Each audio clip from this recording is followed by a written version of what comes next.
Hi guys, how are you doing? Welcome to the channel. If you have first time, my name is Michael.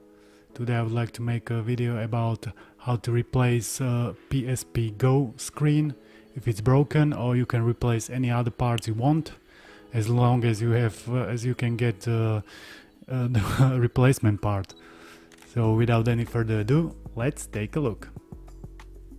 Okay, so let's begin.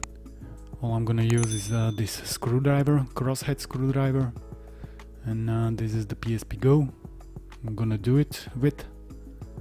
The screen, a replacement screen, is pretty cheap. You can get it even for about £8. I think it's the cheapest out of all of the PSPs, you know. Then it's like the 1000, and then the most expensive one is for the 3000. Okay, so let's begin with the disassembly. Don't forget to take out the memory card first. Then there are 2 screws on the top and 4 from the rear side. Let's take it out. All of the screws are normal Phillips head screws. Well, all of the screws in the whole PSP are the same, you know, crosshead Phillips screwdriver, so you can use just one tip. So you can take the 4 screws from the rear side and 2 from the top. And then you can try to carefully pry open the back side. There is nothing connected to the case, so you don't need to worry, but be careful anyway, so you won't rip any flex cable. And then we can take out the 2 screws on the bottom side.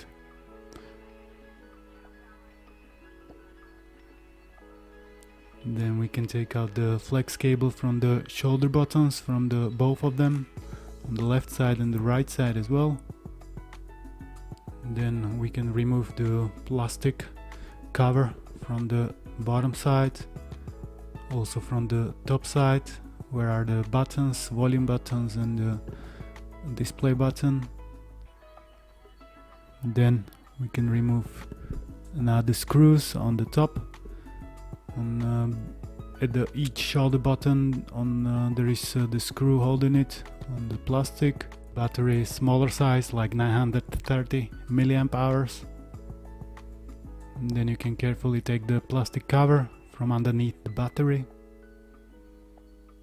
Next we can remove the joystick. It's held by 2 screws. It's also next to it is the headphone jack. It's also held with the same screw. You can remove it. There is also flex cable connected, so first unclip that one. Now I'm removing the other screw from the right shoulder button. Now you can remove the plastic holders from the shoulder buttons and the buttons themselves.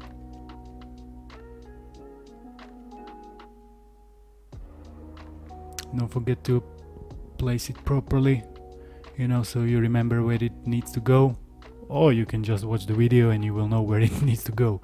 Then you can remove another of the flex cables, ribbon cables. Those ones are a bit different than the other ones, because there is no clip that's holding it down.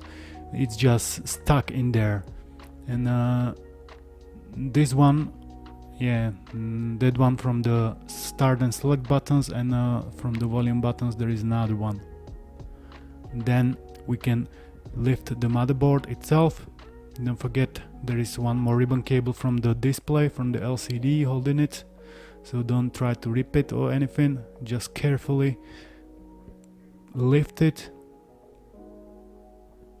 and then try to remove it with some screwdriver or something slim you can put there, or you can do it with your finger, but it's easier to do it like that because your fingers are quite fat, you know, so you need something small.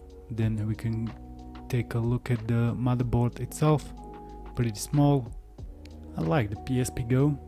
I think it's the best out of all of the PSPs, but that's for another video. Now we can remove the 5 screws from the top of the LCD screen. Now I'm showing you the mechanism, the sliding mechanism, how it's gonna slide out and in, And now I'm also showing you the weakest point on the flex cable.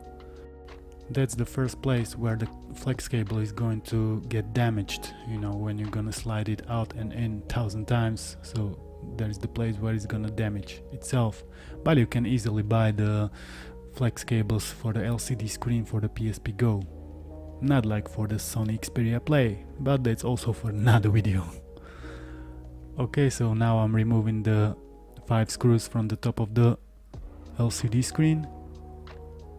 There are another 2 screws on the bottom part of the LCD screen.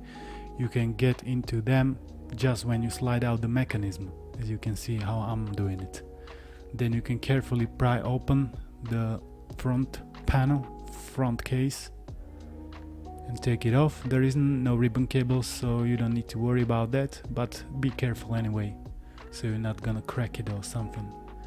There are just speakers and the PlayStation button, nothing else, and that's it, you know. We got access to the LCD screen. There is a connector on the side of it, as you can see. You just unclip that and that's it. You can just take a new screen and put it in. The screens on the PSP Go are about an inch smaller than on the regular PSPs, but I think the quality is superior. Now I'm taking a look at the flex cable that's connecting the motherboard and the LCD screen. When it's gonna damage, you need to take a replacement and put it in. Take it out. It's not that easy to take it out, but it's definitely doable. Now you can put the new unbroken, undamaged screen and put it in. Just clip it back in and put the front cover on top of it and clip it back all in from all of the sides. Now we can put back all of the screws what we took out. There are 2 on the bottom side, on the left and right bottom side of the LCD screen. You need to slide out the mechanism so you can get to the screws. Then we can put the 5 screws on the top of the LCD screen. The 3 in the middle are really tiny ones and 2 on the sides are the normal size ones. Next step, we need to clip the motherboard back to the flex cable. It's easier when you unslide the mechanism, so the flex cable is longer and it's easier to clip it back in the flex cable. And then you can place the motherboard back into the frame. Be careful not to leave any flex cable under the motherboard. Now the fun part can begin. That means the old school style connector for the ribbon cables, as you can see. It's different than the new style because there is no plastic clip on top of it, so you can clip it back in. That will and it will hold it down. You can just slide it in, but the flex cable is really soft, and on the end part there is no hard plastic like on the other one, as you will see in a while. So as you can see, it's really wavy and really soft, and it's really hard to slide it in, so please be careful not to damage it, otherwise your volume buttons wouldn't be working, so just be careful please. Then you can screw back down the plastic cover from underneath the battery. It will hold the ribbon cable out of your way in one place, so it's good to put it back right now. Then you can put back the ribbon cable from the start and select buttons. It's the ribbon cable that I was talking about just before a minute. It's a better connector. It's the same old style connector, but on the end of the flex cable, as you can see, it's a hard plastic, and then it's easier just to slide it back in with your fingernail or anything that you won't damage it with. I've managed to slide it back in like 10 times faster than the previous one. Now we can put the flex cable from the joystick back in. It's the normal style connector with the plastic latch on top of it that's holding it down. I'm putting first the flex cable, then I will screw the joystick back in, because the flex cable is really short and it's really difficult to do it opposite way, you know. Then you can check if you have slid back in all the flex cables. Then you can put back the plastic piece from the bottom side and put the two screws back in. That's on the right and left side of the plastic piece. Then you can put back the plastic piece from the top of the device with the volume buttons. Be careful not to crack it because it's really soft. Then you can put back the shoulder buttons and put the plastic piece on top of it, and you can screw it down on the both sides. First you need to screw it down, and then there is the flex. You can connect back in the flex cables because the screws are underneath the flex cable, so you need to do it like this. Then you can plug back the flex cables from the shoulder buttons. There's also the normal style connector with the plastic clipping on top of it. Those are really easy to slide it back in. As you can see, you can do it just with your hands, with your fingers I mean.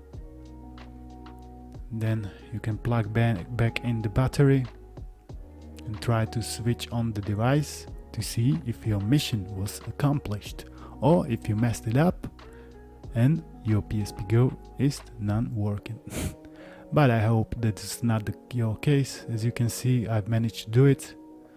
Overall, this whole process is really easy when I compare it, for example, to the PS Vita replacement. Also, you can replace any other parts. As you can see, there is many other parts that can go wrong, but it's still, you can still buy the replacement parts like the flex cables or like the headphone jack or like the joystick. When you are sure your Psp Go is working and fully functional, all of the buttons, then you can put the screws back in, so to close it back in, you know, so you don't need to open it back again. So you can put back the 4 screws from the rear side and 2 from the top, and that's it. You don't need to do anything else. And I would say the mission was successfully accomplished. I do really like the Psp Go. It's one of my favorite handhelds because it's really small size and really compact device with a lot of different features. Okay guys, if you enjoyed the video, give it a thumbs up, and I will see you guys in the next one. Bye!